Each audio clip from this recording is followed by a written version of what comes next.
Hello, everybody. Welcome in to the Basketball Bulletin. I'm Trevor Lane. Joining me, it's Donnie Freeman. Here we go. We're back. NBA opening night is here. Thought we'd jump on here live for a bit, talk a little bit about the opening night games, talk about some of the news around the NBA, and get ready to roll. Donnie, how excited are you for the NBA to be back? Oh man, it feels like it's been forever. I know it's only been like, like 4 or 5 months, but it feels like it's been forever. I'm really excited for them to be back and see these teams in action. We talked about this last time. I want to see what these rookies got. I want to see what Yeah. some of these new reformed teams have, like, the teams that got out there and added a bunch of new guys, or maybe some of these teams that got a player like the Lakers, at the end of last season, like Luka, and they're now going in with more continuity, camaraderie, things like that. I want to see just how things look, but above all else, it's been a long time and I'm ready for basketball, man. Yeah, so ready for basketball to start. By the way, those of you joining us, whether you're coming in from X, you're coming in from the YouTube channel. By the way, please make sure you do hit the subscribe button over on the YouTube channel. But toss us your questions, your comments. We'll take some of them as we're going through here, the show, talking about everything. But tonight, we've got a couple of big matchups. We've got the Rockets taking on the Thunder. We've got our Lakers taking on the Golden State Warriors. Some big-time battles here. Some injuries, unfortunately. No Jalen Williams for the Thunder. You got no LeBron James for the Lakers tonight. Moses Moody will be out for the Warriors. So we've got some injury stuff going on around the NBA, which is certainly unfortunate. But I guess let's start really with the Houston Rockets and the Oklahoma City Thunder. What are you keeping an eye on that one? It is ring night. Do the Thunder get distracted by the shiny rings that they're going to be getting? Sometimes that can be a bit of a trap game for a team to go out there and compete right after getting their championship rings from last season. Yeah, for sure. Does Kevin Durant get distracted by the shiny OKC ring? No, Right? no. He said he's fine about it. I was gonna say they asked him about that, but I think it's kind of interesting. They finally win a chip. They weren't able to get it done, a decade ago, whatever it was when he was there, and they finally get one and all that stuff now, and he's there as the opportunity or the opponent for this one. And I'm sure the NBA did that on purpose. There's no other reason. But do you buy that he's really totally fine with it? I'm sure he maybe feels just a little bit, just maybe like 5% out of 100. I'm sure. Like, are you ever really okay seeing your ex on somebody else's arm? You know what I mean? Like, it's like you're like 100% okay with it. Maybe a little sting. I don't know, but I'm sure he's Maybe. mostly okay with it. Obviously, that was quite a while ago. He's won championships elsewhere. It's not like he hasn't been able to do that or anything like that. But I'm actually keeping an eye on the Rockets and their jumbo lineup. I saw that they're starting KD at the 2, which is just like, oh my god. It's like it's positionless, sure. But there's a line to that, right? Like, you're gonna go double big, 6'8" guys out there. There's 6'8" plus guys out there. You got what, three 7-footers in the starting group. It's gonna be the arms are everywhere, bro. Like, it's crazy. KD hasn't played the 2 since he was a Seattle Supersonic, right? I mean, he started the year as a Sonic, playing the 2. So the jumbo lineup, that's going to be interesting to watch. The small ball days, they are fading behind us in the rear view mirror. Mm-hmm. Teams going jumbo sized, and I can't wait to see Houston out there. They were a very, very, the best in the NBA offensive rebounding team last season. I can't wait to see what they look like this season, but they've got that much size out there on the floor. I do expect guys like Reed Shepherd to get some opportunities as well. But starting out the game, I do wonder, though, without Fred VanVleet, does the playmaking suffer? They may just have to crush you on the offensive glass, but that was what they did last year. The whole point of adding KD was to plug that hole, to check that box. And I want to see, can they do a good enough job creating shots for their guys? I'll tell you, it's going to be an ugly basketball. Not because they're going to they're not going to be able to score or anything like that, but it's going to be ugly because or maybe beautiful depending on the context. But they're going to be out there and try to beat you up, man. They're going to out muscle you. They're going to outsize you. They're going to be shoving you around. It's going to be hell for the opposition. I'm really excited about that. And then, Reed may be their 6th man. There's a couple other guys that could be their 6th man, but watch them put Clint as their 6th man. So they go from big to big. It's just going to be nasty, man. It's going to be, could you imagine? It's going to be something else. But on OKC's side of this, you asked if maybe they get distracted. That's a normal thing, ring night. It's there's a lot of emotion in that. You finally get that ring that you waited a few months for as well. A lot of emotion, certainly possible. but I would still expect them to come out and mostly look like themselves. Who's not playing tonight? Is J-Dub playing tonight? J-Dub is not playing. So J-Dub is not playing. Jalen Williams and the Thunder are still 6.5-point favorites last I looked. That's crazy. Hey, Shea looked good in I know they don't have Fred lead, but I'm still a believer in this Rockets team. I think they're going to be really good.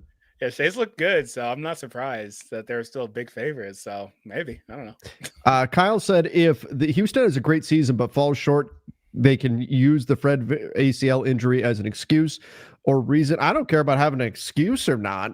I think fans just care about having excuses. If I'm the Rockets, I don't look at it and go, well, I'm playing with house money because we've got this excuse we can point to. So now everything's okay. Mm-hmm. No, people get mad whenever a team doesn't live up to expectations. They get angry at them. Well, you need to have an excuse built in. No, I think the thing is, if the Rockets have a great season, like you're saying, then they need to go, and their clear weakness is a lack of shot creation. We see that as they're playing over the season. Go get shot creation. There is no excuse when you have the assets you've got to not make a midseason move by the trade deadline and go add that. If they're truly having a great season and they think this is it, we have a chance, we can win a championship, get it done. Go get the piece that you need to put you over the top. There will be no excuse if they don't have that playmaking talent on the roster, because that will mean they did not do what they needed to do at the trade deadline. Yeah, no, I agree with you on that. It's not so much about that. I think you also have a limited amount of time. Obviously they've got a very long runway, but Sure. This version of the team only has a few years, maybe a couple years because of KD. Yeah. So like you don't want to basically waste a year. So, and I think this could also be a bit of a blessing as well. Obviously, this blessing and a curse. You don't want to be without your lead playmaker, but I think that you're forced to throw some of these guys like Thompson into the deep end. You're forced to put the ball in his hands, forced to see what some of these guys can do with that increased usage and a bigger role, an outsized role.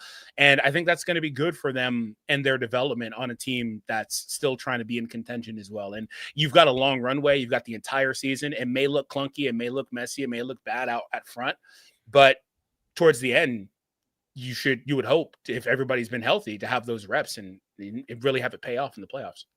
Donnie, how angry is that? MJ with the super chat. Thank you. We definitely appreciate the super chat coming in. Fresh cut for the fresh new season. Let's go. Like I actually got a haircut like a week and a half ago. I always wear a hat, and I went, you know what?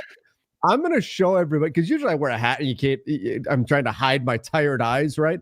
I woke up so many times last night because I was so excited for today. I'm like, you know what? Everybody's with me. So I'm going no hat today.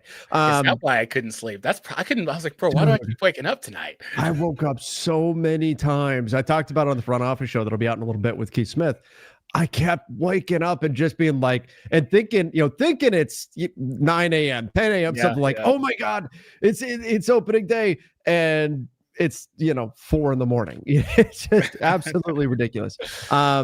But no, I did not get a fresh haircut for the scene. Did it like a week and a half ago, just nobody saw. How angry are people going to be the first time SGA gets a whistle?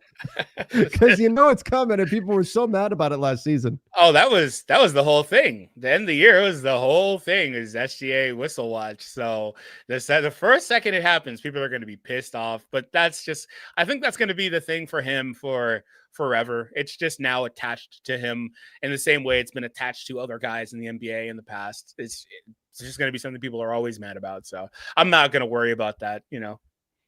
No, I'm not either, and I think SGA is not as egregious as some of the foul grifters we've seen in the past. But he's really good at what he does. He's really good at the reigning MVP. But like at the same time, your hand shouldn't have been there if you're the defender. I can't really be so mad at a player for like exploiting that. It's just the ones where they go out to make you do something, like they'll reach out like Harden used to do or Manu used to do, or they would just hook your arm when they run by you, like stuff like that. I get annoyed with. But if you're in the wrong spot positionally and they exploit that, it is what it is. You just reminded me. I had in my last film breakdown that I was doing for Lakers Nation, I had a clip, and I don't know what happened to it. It somehow wound up cut. But you just reminded me of, there were twice where Rui Hachimura closed out on a man out on the perimeter with his arm stretched out at him, and then just got got burned. Yeah, And you got to go up, man. You can't go outward. Exactly. He went, I mean, straight out, like he was going to go try to, like, put his hand in his face or something like that, trying to face palm him. All right. J. Dot said, "Wow." Again, appreciate the super chat. Said, "While this channel gets no cap Trev, I've watched LN for the past 7 years. Never seen no cap Trev. Come on. We That's don't do not cap, accurate. no cap I was looking at a video from Lakers Nation from a year ago and I didn't have a hat on. Okay. I see where you're loyal, Trev. No cap. That's right. No cap. Which no cap are we saying? I feel like we're on the same wavelength, but I don't know. I'm saying the no hat, right? No, I'm saying the other no cap. You're saying the other no cap. Well, I'm too old to say that. Okay. That's fair. I'm not using that one. There's no cap. There's no cap. That's what it is. That's right. There's no cap about no cap. I don't know. I'm confusing myself. Let's go here. Kyle said, "Trevor, I get it's preseason, but that Mavs game was definitely concerning because 37-8 in the fourth quarter is unacceptable for a team trying to compete. If it is any consolation, I would imagine, unless they get into full-on garbage time, the players you saw in the fourth quarter of that game, for at least for the Lakers side, will not be on the floor in tonight's game." Yeah, there's no way that those players are getting out there. Frankly, some of them don't have the ability to, but yeah, you're not going to see those guys. Yeah, that's not going to happen. I mean, it is a concern in that you need depth as an NBA team, and I thought consistently the Lakers' deeper bench guys were not as good as their opponents' deeper bench guys. And, that's not, because occasionally you do need those guys to fill. We saw Christian Koloko played last season for the Lakers. Jordan Goodwin was playing on a two-way contract for the Lakers. Sometimes as you get into the season, injuries hit and things like that, and you need those guys. But in an ideal world, are any of those guys seeing the floor? No, almost certainly not. I would imagine even we saw Dalton Knecht got his next year picked up on the team option. I would imagine even he's not part of the initial rotation for the Lakers tonight. I think JJ showed his hand on a couple of things. Firstly, Dalton is like the 11th guy in the rotation at this point. And so I wouldn't expect him to really get major burn. He's more like the 10th guy with LeBron out, but I don't think JJ is going to stretch that deep. He may give him a stint, but that's about it. But yeah, with everybody healthy, he's not a part of the rotation. And I think you could kind of lay that out on paper anyway, especially the way he's been playing. The other guys should be ahead of him. But I also think he showed his hand a little bit in Vando too. He still doesn't really trust Vando to be more than like the 8th guy in his rotation. So by that same coin, like you need guys that can be good depth pieces and quality pieces for you, but you also need guys your coach likes and can trust. So I think that's another piece to this too. That's why you mentioned Goodwin. He was so big for them is JJ trusted him a lot. He plugged him in there every chance he got. JJ was asked about him before they played the Suns, or maybe it was after. No, it was after they played the Suns. JJ was asked about Goody, as they called him. And and he was, you could tell he was disappointed he wasn't on the team. They really wanted to keep him. Yeah. And even prior to JJ said that he actually tried to campaign for him to get a two-way at this time last year. And they didn't get it done. So they waited for the entire year to get him. So yeah. Unfortunate. He would have been a nice fit, I think, for this team. MJ said breaking Warriors plan on starting Kuminga instead of Al Horford tonight. Is that right? Did I miss that? Chat, help me out. Let me know. Hashtag Hacking Hayes. Oh no. Jackson Hayes. That's a hell of a stray right there. Right? I thought he was good last game. Anyway, barbecue chicken alert. Kuminga instead of Al Horford. So what would that mean? That would be, so the Lakers going with Gabe Vincent going smaller. That would mean Draymond, if this is accurate, by the way, I don't know for sure. But that would mean Draymond at the 5 and then Kuminga in there at the 4 with Jimmy and Pajemski's curly head in the backcourt with Curry. Yeah, that's standard Warriors though. It's not. That's right, but I mean they brought in Al Horford to be the starter. 5. Yeah. Right, and be the 5. So that's interesting in terms of looking at what some of the matchups would be. And I guess that would put Draymond on Ayton. That's actually a tough matchup for Ayton, I think. Yeah, it is. That's tough. because he plays so much on the perimeter. He's involved in so many actions. Aiden's it's gonna be tough for him defensively. He's not gonna be able to draw. I mean, on one hand, if you're on Draymond, you're able to maybe play off him a little bit, but you know that if you play off him, the coverage needs to be right because that guy coming off him is Steph. So you need to be, if you're like in a drop, if you're Aiden, you need to be right there with him. Like you've got to be on a high drop. You can't be in that deep low drop. He's gonna have to, like, their coverages. I agree with you. They cannot play drop. They have to be up at the level of the screen all game long whenever it's Steph. But they are gonna have to be sharp on everything. I talked about it with Daniel Starkand.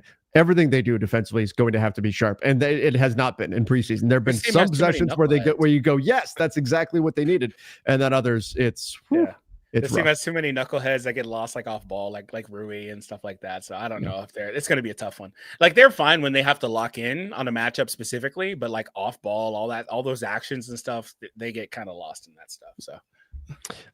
Kyle with a good point. Dorian Finney-Smith is also out for Houston. Okay, that's the point spread there. So yeah, that's. Oh my God, I forgot about DFS. Man, that team is massive. Right, right. They could put Finney-Smith out there too if he was healthy. But Houston, they've got it. They still have a good squad, and I'm not convinced that they're not going to go fine. Like they'll give Reed Shepherd a shot, give Thompson a shot, but I'm not convinced that team's not just going to go find playmaking at the trade deadline. And that's like, if you said, hey, they need to go get a high caliber starting level 3-and-D wing. Okay. That's a tall order. Right. But a playmaking guard, I think they can come up with something if they really are deficient there. Yeah. I think that's something that if they really see that I don't know how many picks they have left to trade, but if they see that they're right there and they're just like one piece away at come deadline, and by that point, teams' asking prices have also gone down for a lot of these guys that they're more willing to get rid of. They may be able to pull the trigger for sure for a guy to help come in and shore up that deficiency. But maybe it's not as big of a deficiency as we think. Maybe we have a career year from Şengün. Maybe he's a guy that averages 7 assists, 8 assists for them. Who knows? Maybe KD averages 5, 6 assists for them. He's certainly capable as well. Thompson, Shepherd, they could average 4, 3, 4. I think maybe it's not as big of a deal. And some of that also comes down to coaching. Like if they run more organized offense, it's not as bad. But if they're out there freelancing so much, maybe you could run into more problems as well. So maybe that's something that, again, they figure out as the season goes on. But if they really feel like they need that, because I do agree with you, that is like the one real glaring thing you can kind of nitpick with them. But maybe they could find something, certainly. All right, let's go here. Jose said, would you try Luka, Gabe, Smart, Rui, and Ayton as a lineup? Smart. Oh, okay.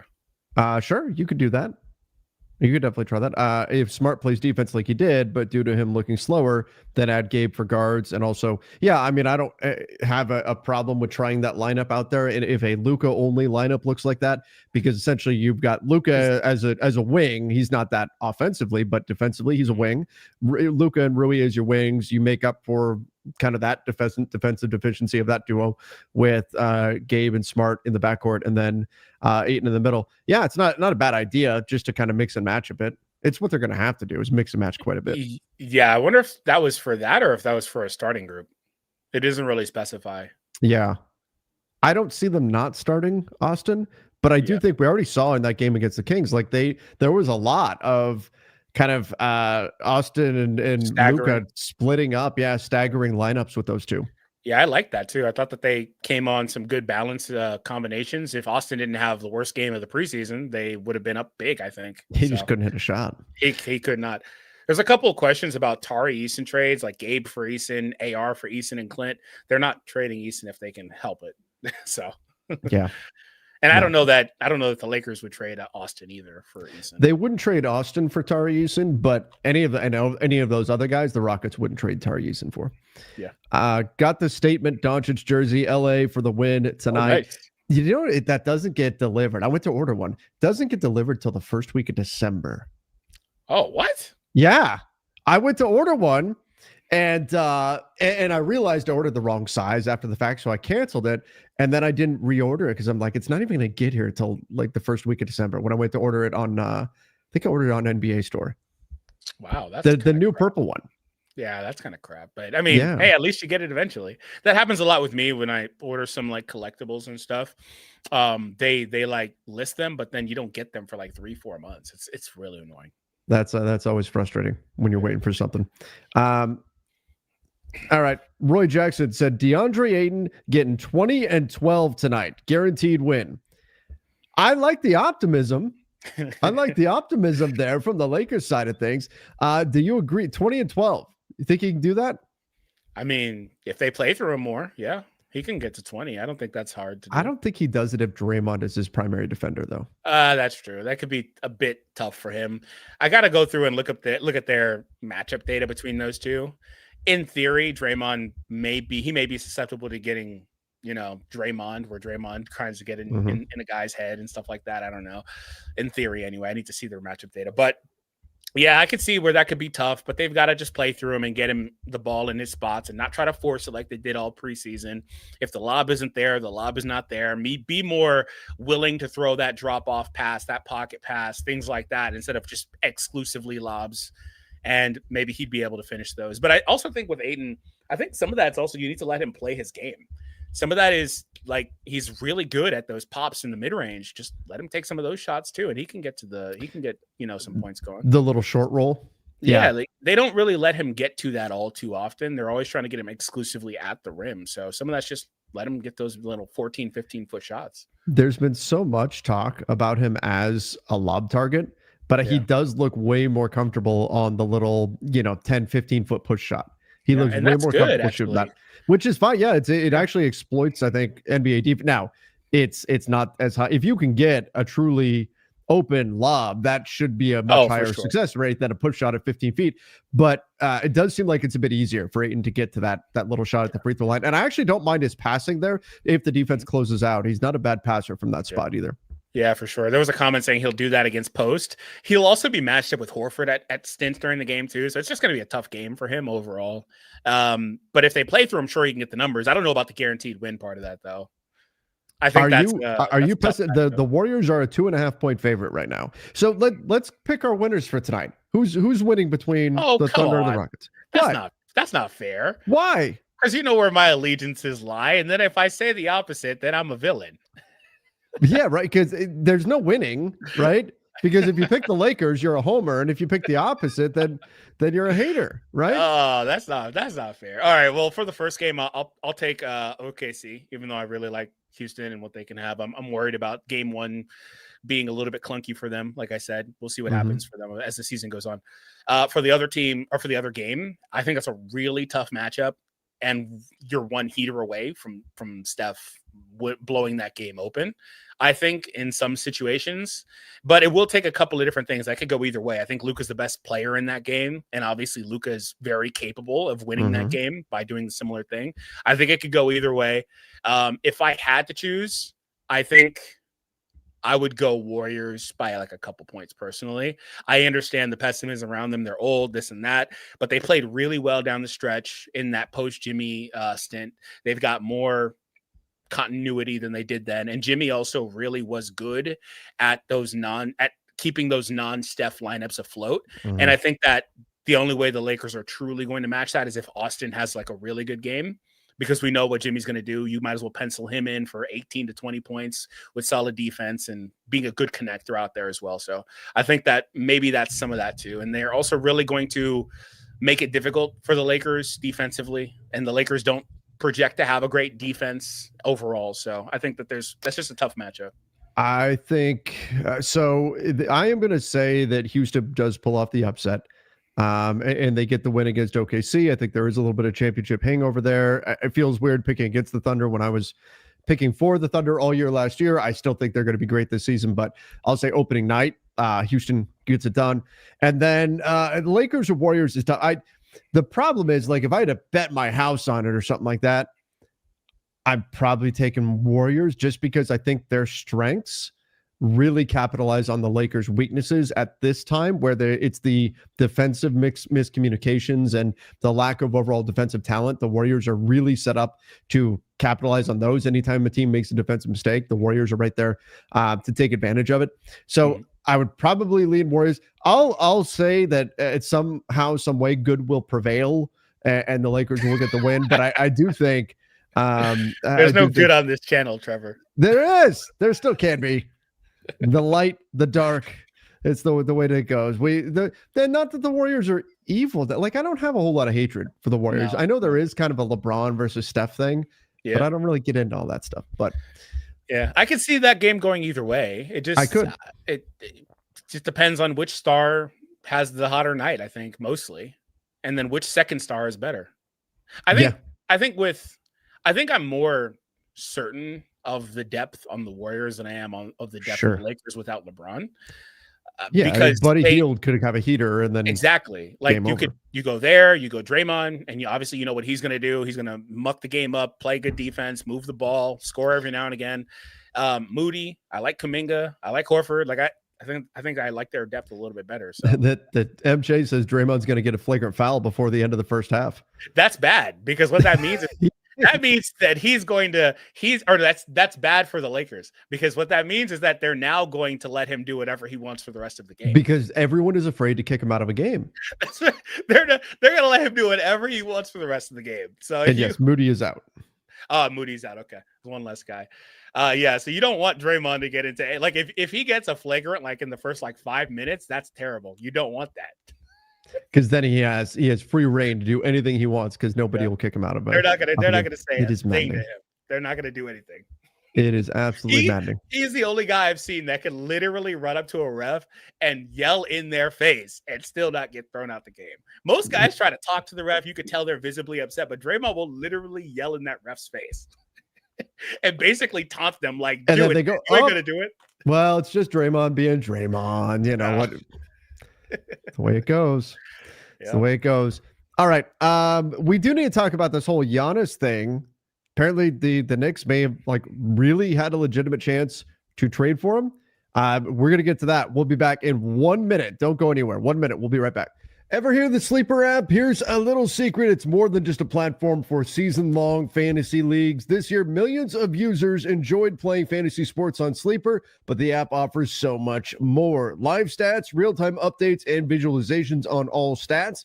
A news feed. This is so important for me. You can get lightning-fast updates on your favorite players and teams. A real-time chat to allow you to engage with other users about individual plays and performances during the NFL and NBA seasons. So download the #1 sports app today. Experience it for yourself. When you use promo code Bulletin, you get up to a $100 match on your first deposit. Terms and conditions apply. See Sleeper's terms of use for details. Currently operational in over 25 states. Check out Sleeper today. And by the way, they do have a phenomenal promo going on right now as well.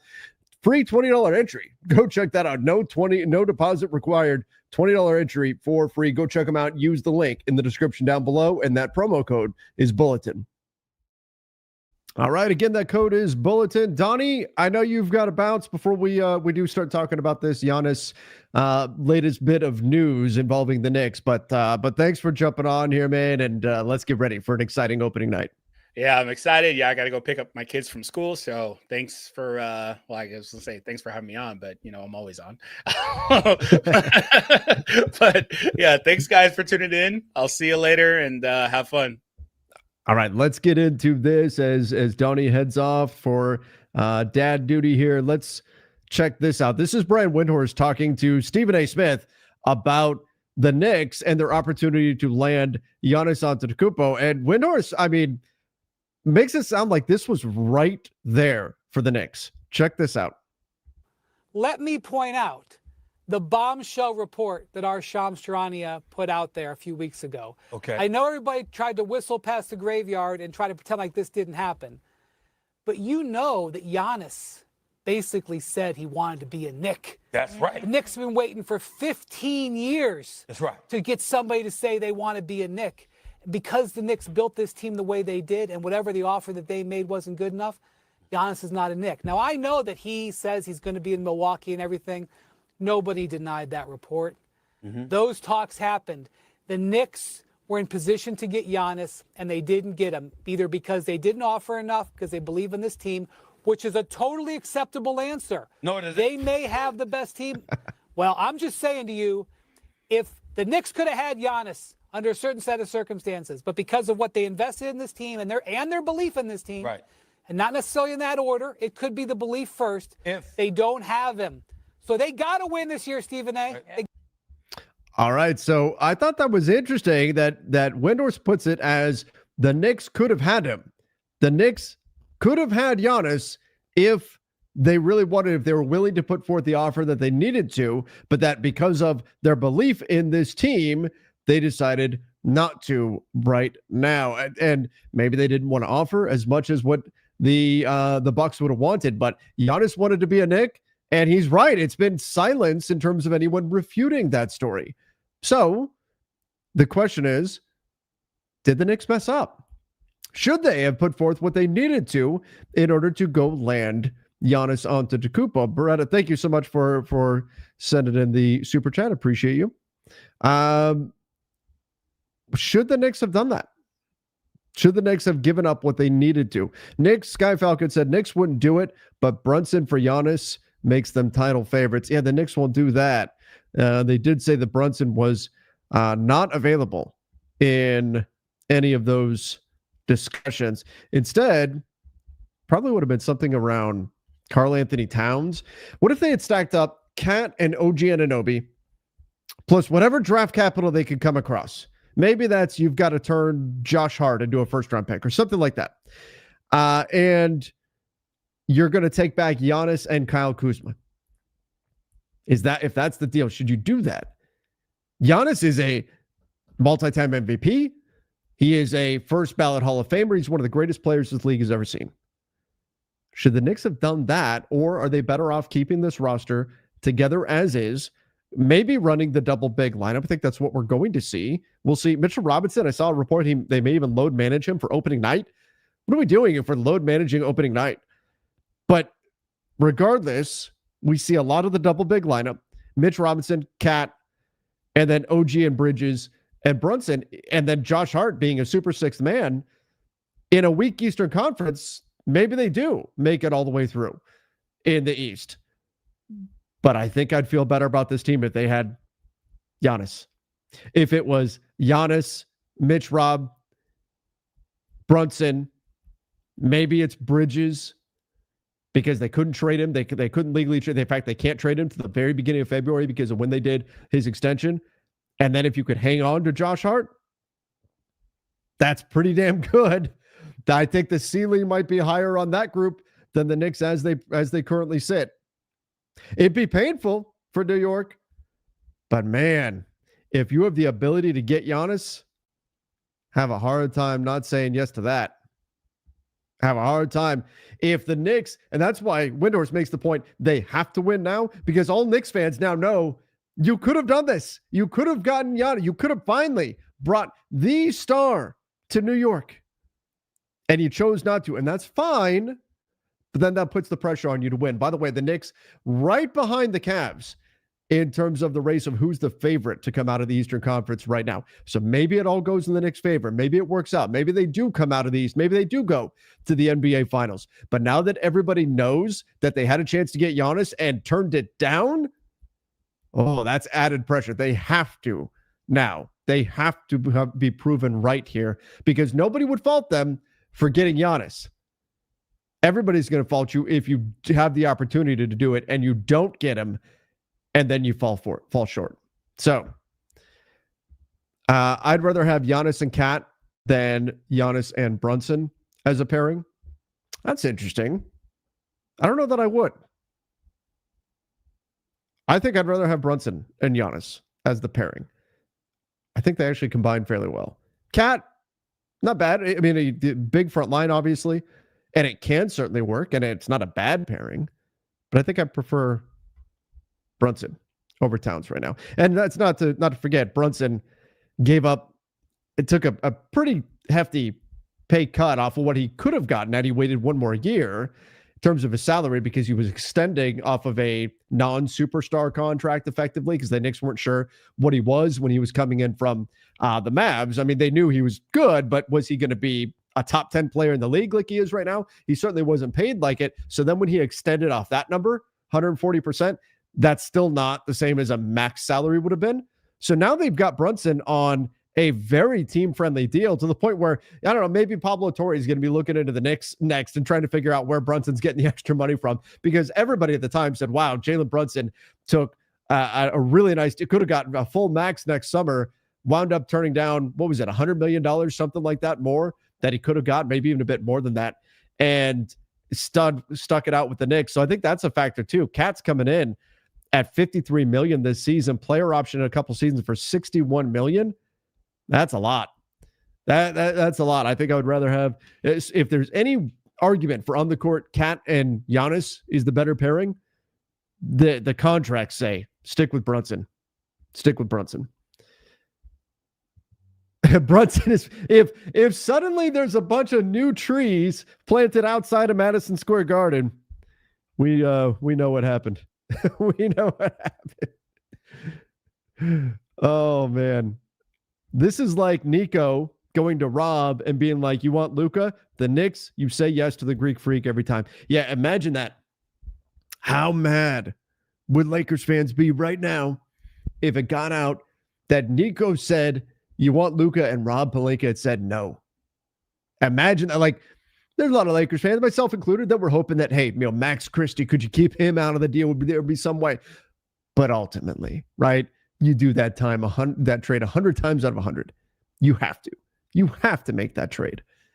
Imagine how upset fans would be if they knew that was offered to them and no one else. Exclusive negotiation, and that's exactly what the Knicks had. An exclusive negotiation with the Bucks because that's where Giannis wanted to go. The Mavs, they wanted AD.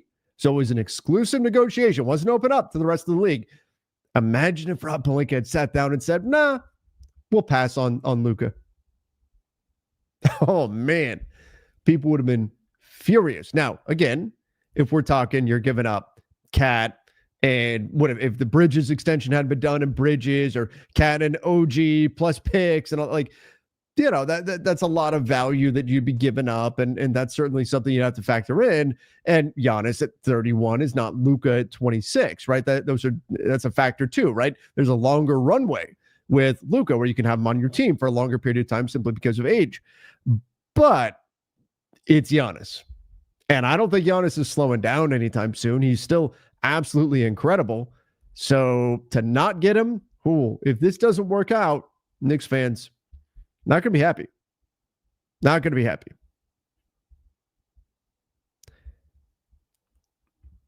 If Giannis wants a championship, the best place for him to go is here in San Antonio. Unfortunately, I think you're right. I agree. And that's terrifying. Damn terrifying for the Western Conference. But I agree. If you're the Spurs, I mean, do you dare try to keep Stephon Castle out of the deal? Or what about Dylan Harper? I mean, if you're combining Wemby and Giannis, and you can hang on, if there's a way you could do the math and hang on to De'Aaron Fox, fill in the pieces and check ball. I mean, good luck scoring on that team. Good luck ever scoring on that team. Wemby, Giannis, so much length, so much athleticism out there on the floor, the rebounding, the playmaking, the scoring. Then you add in a very good guard. Is he really an all-star caliber? I don't know. He's kind of all-star. He's very good, though. De'Aaron Fox. Add him into that mix. Can you keep one of Castle or Dylan Harper? Personally, if I was the Bucks, I'd probably want Dylan Harper. But if you're the Spurs, can you keep at least one of those guys? You probably have to put Devin Vassell in the deal, probably Harrison Barnes in order to, make the math work and all of that. But you still have pieces. You still have pieces there to make a real run. And once you put that together, guess what? Everybody who gets bought out is going to go, hand up, I'm going to go to the Spurs. Next summer, free agents. Yeah, I'll take a discount to go play with Wemby and Giannis. Yeah, I'll do that. That would be terrifying for the rest of the West, for the rest of the NBA. But man, you're not wrong. You're not wrong. That team would be really, really tough to deal with. Imagine guarding Wemby and Giannis or a Luka and Jokic. Right? That's what we're talking about. The Spurs got Giannis their title favorite immediately. That's why if the Spurs actually have the draft picks and all that kind of stuff. to go get something like this done. Man, that could be really good. Fox, Harper, and salary plus picks. So you keep Castle. May still have enough. If I'm the Spurs, though, especially after giving up what I gave up to go get Fox and the agreement that I had that I was going to max his salary and everything. And by the way, if I'm the Bucks and I'm tearing it down, I don't know if I want Fox's max salary on the books. Now, that said, do I even want back?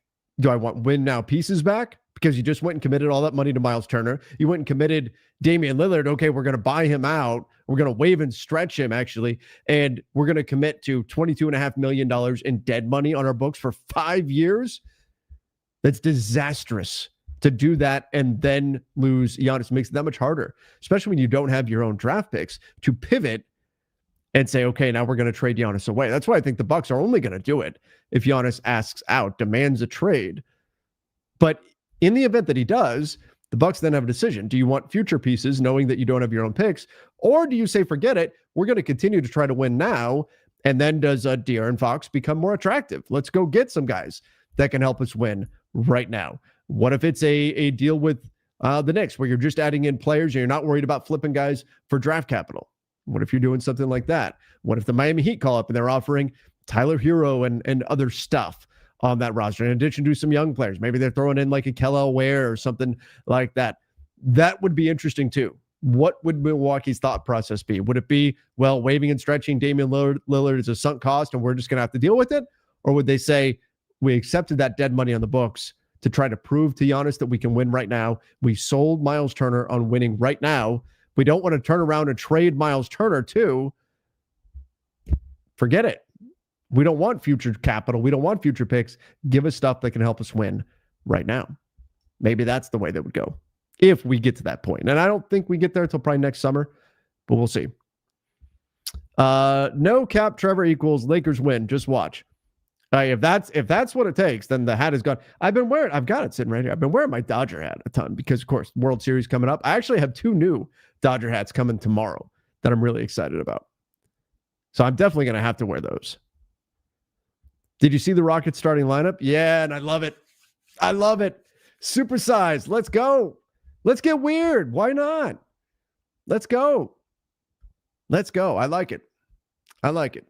I'm not saying they stick with that lineup forever or for all that long in the game, but they had really good success with it. And a lot of it is because of the versatility that Steven Adams and Alperen Sengun give you as defensive pieces that can occasionally, at least competently enough, defend out there on the perimeter. And they're just so physical in the paint. I mean, Steven Adams does 1 or 2 superhuman things every night just in terms of strength, and he's such a monster on the offensive glass. So I like it. I like the supersized lineup. If I am OKC, I'm trying to push the pace every chance I can get. I'm trying to fly all around the floor and make Kevin Durant at the 2, try to chase around different guys and wear him out that way. But at least for certain stints, why not, Houston? Lean in to your strengths, and that is literal physical strength for Houston.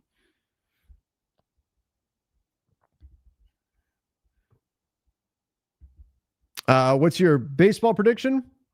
I'm going to have Dodgers in. I'm going to say they close it out on Halloween. I'm going to say, I think that's game 6. So I'll say Dodgers in 6. You're saying Dodgers in 5? I have to go look at the schedule. Maybe that, or are you saying that's game 5? Let's see, because we have that thing. I'm saying it because it would be helpful for me if the series ended before Halloween. But yeah, that's game 6. So I have a feeling it will go 6. Are we saying Dodgers in 5? I'm going to go, I'll go Dodgers in 6. I'm going to say they get it done on Halloween. Let's go. I'm excited, man. Playoff baseball. I am not. I'm very much in the realm of like a casual baseball fan, which is a derogatory term these days, but that's just, it's what I am. I'm more of a casual fan. I'm not watching a ton of Dodgers games over the course of the year, but I definitely lock in during the playoffs. It becomes, must-see TV. I just don't have enough time during the year to watch. There's so many games that it can be tough to keep up with. But The guys over Dodger Blue do a phenomenal job. They're great at it. And the playoffs, man, that has been some of the most tense moments. I mean, again, and I'm more in the casual category of fans, and I'm on the edge of my seat, like living and dying with every pitch. Oh, playoff baseball is so much fun. So much fun. Will Denver be able to extend Cam Johnson? So Denver has some difficult decisions to make, and they already decided to bring back Christian Brown, and they signed him that deal that they agreed to yesterday with the 5-year, $125, so $25 million average annual value on him. Cam Johnson is extension eligible right now. Where would they be? I think what they will do is they will give another year and kind of see how it all plays out. And then they've got some things to figure out. Brown's extension kicks in. Deron Holmes, who they're super excited to have back, and they should be. He's really good. What happens with Julian Strother? You've got a team option there. Bruce Brown and Tim Hardaway, though they're small contracts, they hit free agency. You probably get a deal done with Jokic as well next summer. But if we look and we see how much room they've got, they're already over the first apron, and they're only $1.2 million below the second apron right now for that next year. So that'll be something worth keeping an eye on. Now, that's with Cam Johnson on the books for $23 million. Once we get into 2027, assuming Jokic is on a new deal here, Zeke Najee's got a player option. He probably winds up picking that up. But once we get here, you've got a little bit more flexibility when we get to the 2027, 2028 season. And that's when you'd really have to get Cameron Johnson back under contract for that next year. The $23 million, you're okay. You don't have a lot of wiggle room for next summer. And maybe you just move on from Jonas Valanciunas. And that could be a way that you can open up some flexibility if you need it. We'll see how Jonas at 33 does with the Nuggets this year. I'm very high on him, and I think he's going to be a really good complement for Nikola Jokic. So I think it's very possible. They just guarantee that number as well. But if they do need flexibility, they've got that option there. So will they extend Cameron Johnson? I know that's the root of the question here. I don't think they do this year. I think if they do it, they look at over the summer and figure that out, because things do start getting pretty tight for them next season again, and they get right up against that second apron. There was some talk that maybe they would have to lose Christian Brown because of that, because of how close things were getting. But obviously they made the decision that they didn't want to lose him. They want to hang on to him for the long haul. So they inked him to that new deal. Now what happens, though? And what happens with Peyton Watson? They didn't get a deal done with him. What happens with his deal as a restricted free agent? They may need that flexibility from Jonas Valanciunas. So it's going to be tight. It's going to be close in Denver. I think Cam Johnson's going to be a great fit for them. I think they are going to do everything they can to keep him, though. I think they're going to do everything they possibly can, and it may take some cap maneuvering, but I think Denver will do it. I don't know why some fans are so worried. The Warriors are old as hell, and they have nobody to keep up with Luka. Well, here's the thing. Old as hell doesn't matter as much opening night as it does in, say, January, right? Like last week of January, and you've been flying all over the place, and you're jet lagged and all that, and you've played so many games and so many nights and all of that. That's where old as hell starts to matter a bit more. Opening night, guys aren't worn out. It's just getting started. And so I think that's part of the reason. Now, if we're talking about for the whole season, why people are worried about the Warriors, because if they got everybody healthy, they're very good, just like the Clippers. Clippers are very talented if they've got everybody healthy. The question is, will they stay healthy? And we've already seen it. I mean, look, LeBron age, he's hurt already. It can be a very difficult thing to deal with. Guys, you don't heal as fast. You get injured easier. It's tough. And so it's possible that the Warriors see things all fall apart, and it's just one injury after another after another. That could happen. You have a higher chance of that happening with an older team than with a younger team. That said, if they are healthy, I think they're a very difficult team to deal with. And they do have some young talent in Podziemski, Moody, Kuminga, that I think can do some things for them that makes them maybe a little bit safer than, say, the Clippers are, where they're really just all older players. But I don't look at this Warriors side, particularly opening night, and think, oh, this is an easy win.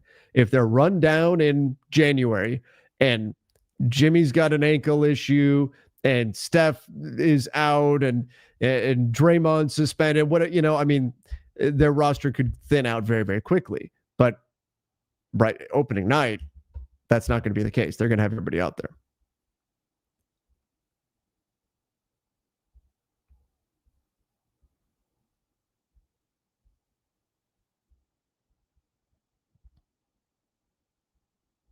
Postseason baseball is some of the wildest stuff. I love baseball, and it's something else. It really is. It really is. If you're a Dodgers, I know there's the people that get into the whole like the Dodgers are ruining baseball and because their payroll and all this kind of stuff. I get that. I wonder what the ratings say, though. I wonder what the ratings say. Because that's the counter argument to like what's going on in the NBA when we talk about super teams and how the NBA has gone towards parity, right? And that's been the push for Adam Silver under his reign here as commissioner, has been the push towards parity. No more super teams. We want to make it very difficult for teams to stack up talent like that. And if they do, it's going to be very problematic to round out your roster. And we saw that play out with the Phoenix Suns where, okay, you can have Beal and Durant and Booker, but you're not going to have much depth after that, and you need depth in today's NBA. So that was what the new CBA, part of the goal of the new collective bargaining agreement or newer CBA was parity, was to make talent have to be redistributed around the NBA, and that certainly happened. Is that good for the league, though? Adam Silver seems to think yes. We do see it in the NFL, right? The life cycle of a team is very fast in the NFL. You can be one of the worst teams in the league one year, and the next year, boom, you're on the rise. Look at, I know they just lost a heartbreaker, but look at the excitement around the Giants just because of Dart and Scatterboo and what they've got going on there. Very quickly, you can go from awful to, whoa, this is an up and coming team. Here we go. Look at what the Lions have done and all of that. I think the NBA looks at that and they say, yes, what that's going to do, we do that model, that's going to keep fans engaged, right? You're not going to spend like the Sacramento Kings 17 years just being awful and missing the playoffs year after year after year, because that beats down a generations, right, of fans who tune out and stay tuned out because they never see a winner to actually latch onto and get excited about. And that's what the NBA doesn't want. But the counter argument to that is people tune in to see greatness. Look at the UFC numbers. Right? The biggest pay-per-views ever have been Brock Lesnar, Ronda Rousey, John Jones, right? These performers that are at a different level because people want to tune in to see something special. Anderson Silva, Conor McGregor, right? People want to tune in to see something special. And so if there's a super team, the Miami Heat, right, with LeBron and Bosh and Wade, people still watched. Not always because they were cheering for them. A lot of people hated them, but some people tuned in because they wanted to see them lose. Super teams generate interest. So I think you can make an argument that what the NBA is doing is not correct. You can make an argument for it too, and time will tell whether or not they're right in this whole process. But when we're looking at baseball and we're saying, oh, the Dodgers, they're ruining baseball, what do the numbers say? What kind of interest is baseball generating because of, in part, the Dodgers and because of these teams that are big spenders? How many of the teams that complain about the Dodgers not spending just are being a bit stingy and don't want to spend themselves? I think that's part of the conversation too when we look at baseball. I'm not an expert in baseball's finances or anything like that. Far from it. Again, I said I'm more on the side of a casual fan. I just don't think we can immediately jump to, and I say it as a Dodger fan, the Dodgers have ruined baseball. I just don't think we can jump there when I would think there's probably a lot of interest being brought to baseball, in part because of the Dodgers. Okay. Trev needs to grow his hair out like AR. Go with the long hair. I'll do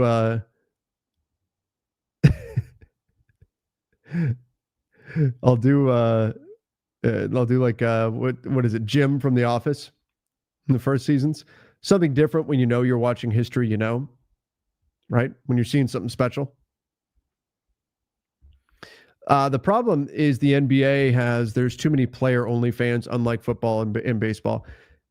From my perspective, I'd agree with you. Now, I don't want to tell anybody how to be a fan, but I look at it from a team-first perspective. And so, yeah, there are a lot of player-first fans out there, and that's fine if that's how you want to enjoy the game. But it can make things a bit disingenuous, I think, when we're having conversations about players, because the person who is a fan of a specific player, and we'll do this for teams at the team level, not saying we're not guilty of this, but will be so invested in that particular player that they will deny and deflect any type of deficiency that's being placed upon their player, any type of criticism that's being placed on their player. They will deny it and do everything they can to take that blame, that criticism, and put it somewhere else.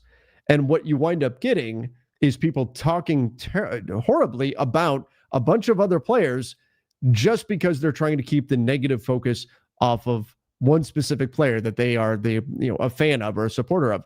And we see that dynamic play out a lot. And they'll do everything they can to simply praise that player. And we're looking at the team concept that just doesn't work. The team has got to be more important than the individual player. And the ultimate success of the team has to be the most important piece to all of that. So that's where I think there can be a bit of a disconnect when you get player first fans versus team first fans. And you're right, that is a dynamic that you don't see very much in the NFL. Like, you don't see a lot of fans follow, like maybe Tom Brady is a different story, but you don't see a lot of fans following a player to a different team. You know what I mean? Like, did a bunch of Chargers fans go become Broncos fans because of J.K. Dobbins, who was there for a year? No, you don't see stuff like that. Even, you may have Titans fans that check in on the Ravens every now and then to keep an eye on Derrick Henry and see how he's doing. But are Titans fans suddenly now Ravens fans? No. Whereas in the NBA, you'll get, okay, if you're a LeBron fan, that means now you're a Cavs fan. Oh, now you're a Heat fan. Now you're a Cavs fan again. Now you're a Lakers fan, right? And you bounce around. Russell Westbrook fans, we saw a lot of that going around. It is a different dynamic than what we see in other sports, for sure.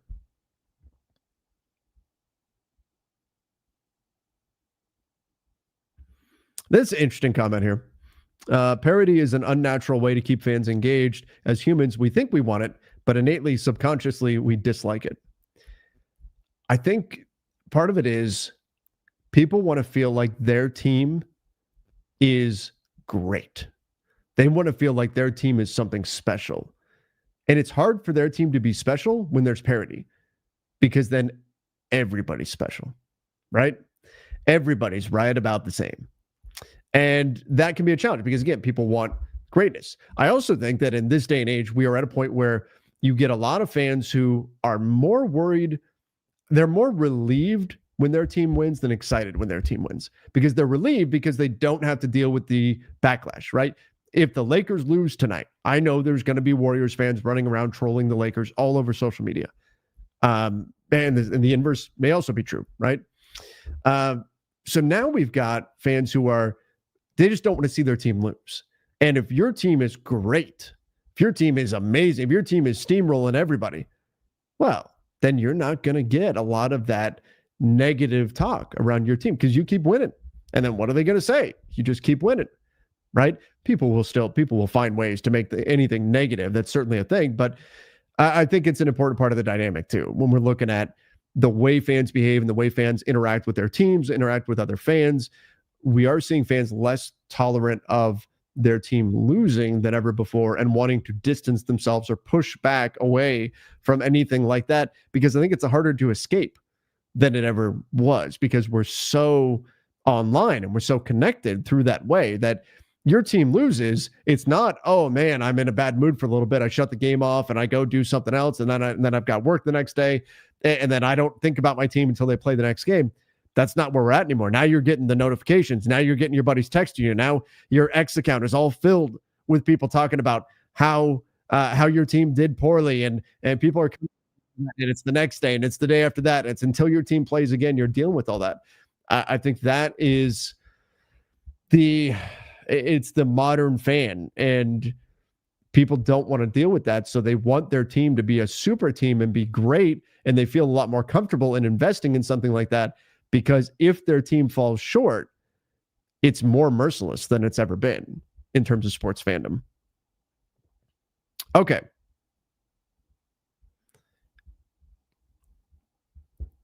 Enough about all of that. I got on a little bit of a tangent there. Ball with the B. Oh, about doing internship? Yeah, I'll make sure Daniel takes a look. Daniel does a pretty good job staying up on top of stuff, but I'll make sure you see. I don't know if he's looking for interns or not right now, but he's definitely the person to talk to. I'm glad I was born with thick skin. I could care less what these people say. It's true. And doing what I do, man, I mean, I've heard everything said to me. And I wish I could say it doesn't affect me. Sometimes it does. There can be 50 complimentary comments, and every once in a while, the one guy coming in saying you're an idiot, that'll stick. That's the way it is. And overall, I taught junior high. I've got pretty thick skin from doing that. But even me, the negativity can certainly get to you sometimes.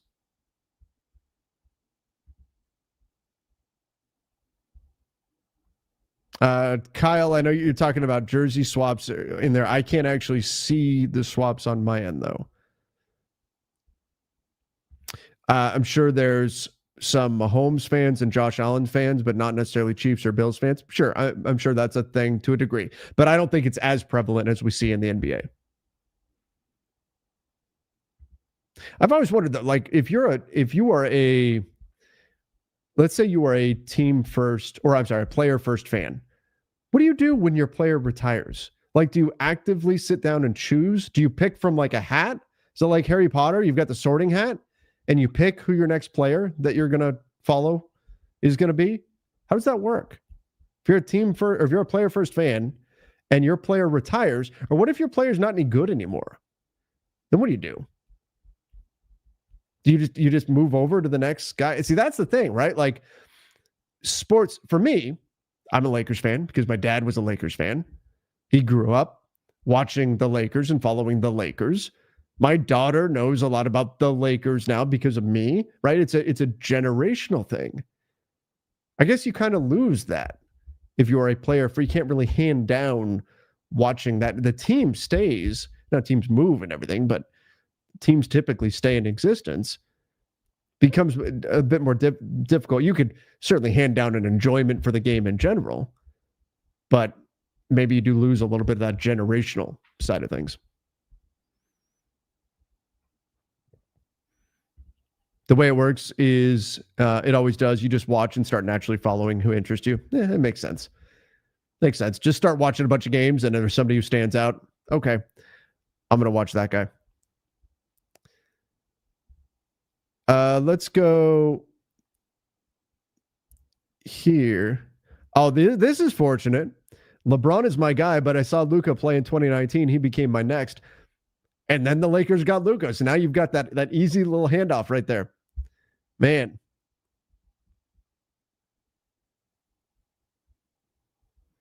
Oh, Arun, thank you very much. I truly do appreciate it. I look at and approach my Lakers team very differently, and practically because of you. Thank you. Thank you for the kind words. Very much appreciate it. Teaching junior high has to put a couple layers on you. Absolutely. Absolutely, man. It is not easy. I'll tell you that. All right.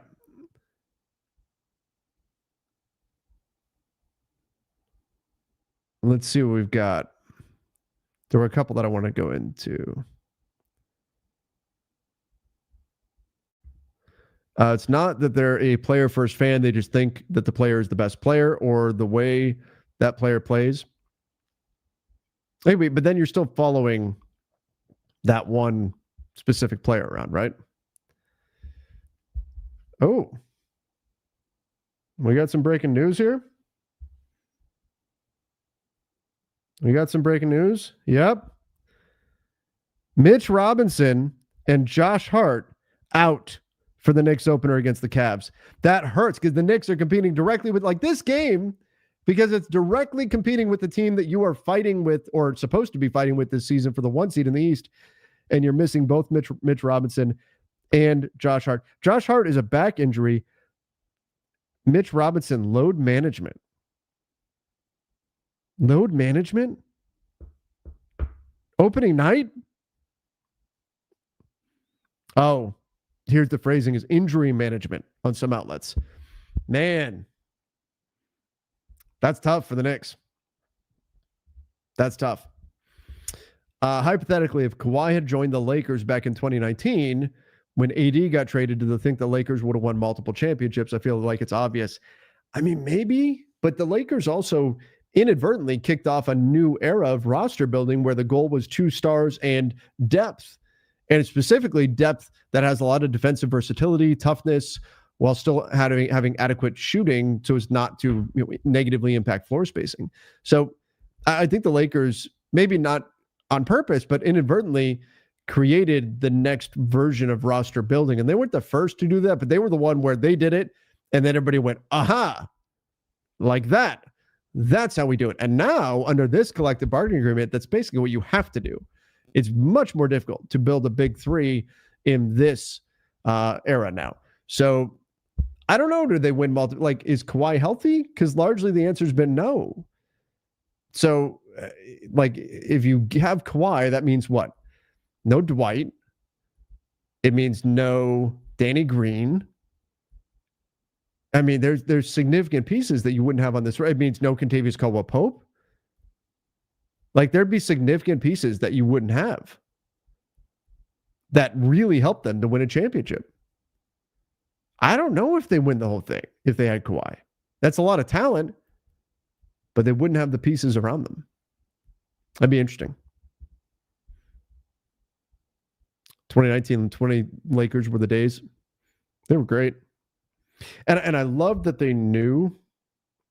I love that they knew who they were day one. There was no like, this team's figuring it out. I mean, a little bit of that, right? But they, in terms of their identity, they knew it. They knew exactly what they needed to be in order to win immediately. And it just so happened to mesh perfectly with the skill set of the coach that they also kind of fell backwards into. I don't want to characterize it as though the Lakers just, they tripped and fell into the end zone or something. But think about it. Like, Frank Vogel was not their first choice to be the head coach. It was Ty Lue, and then that was a whole mess. And their first choice was not to go the depth and 2 stars model. Their first choice was to do 3 stars with Kawhi Leonard. And they don't get Kawhi Leonard. And so they execute plan B, which was getting Danny Green and all those other pieces that I mentioned. And then they didn't get Ty Lue, they get Frank Vogel. And it just so happens that the guys that they added, in terms of being just defensive dogs, were perfect for Frank Vogel, who was a phenomenal defensive coach. And then you also had LeBron and Rondo to basically shore up Vogel's weaknesses, which is on the offensive end. And LeBron and Rondo, just being basketball savants, said, okay, cool, coach, no problem. This is going to be the offense. We're going to do this, this, and this, and this is why it's going to work. And off we go. So everything came together. Was some of it fortuitous? Yeah, probably. But everything really came together with that team. And that was cool. Not having to watch the whole, well, they need to figure this out. Okay, I don't know if this is going to work. Maybe they'll have to try to do this or that or whatever. They knew day one exactly what they were. It's very cool.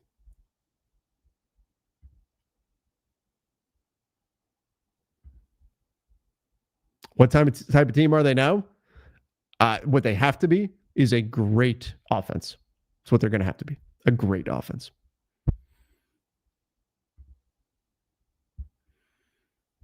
It sucks if you're a fan of a player like Kawhi, you barely see him. That would be tough. Then they cut the whole squad. Yeah, they made those trades and whoops, that definitely hurt them. It set them back. They took a championship team and made it decidedly not that. All right, everybody. We've been on for an hour here, a little bit more. I've got some radio spots to do. And then, of course, we've got NBA basketball starting up real soon here. But appreciate all of you. You guys are fantastic. Appreciate all the support for the Basketball Bulletin. Please make sure you guys hit the subscribe button if you haven't done so yet. Subscribe to the channel. We're talking about news all around the NBA on a daily basis, breaking things down. Check it out. And if you guys didn't know yet, if you didn't know, you didn't see my tweet, we got a little something called the Lakers Collective. And it's going to launch on Thursday. Officially, we're going to have our first show.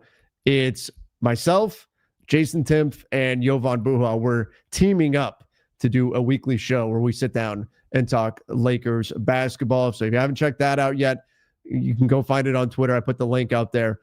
Go check it out. Go subscribe to the channel. First show's coming up Thursday, 10 a.m. Pacific time. We're talking Lakers for about an hour. We're going to be breaking down Lakers, putting the three of us together. I guess we'll kind of be a big three. Yes, it's on YouTube. You can search. In fact, here, I'll drop the link for you right here. I can do that.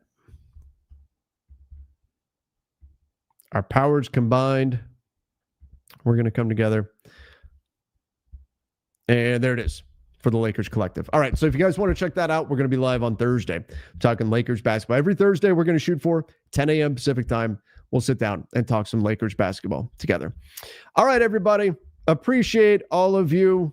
Hopefully you come hang out with me tonight if you're a Lakers fan over at Lakers Nation, 7 p.m. Pacific time. I'll be live on the Lakers Nation YouTube channel. Till then, everybody, see ya and stay safe.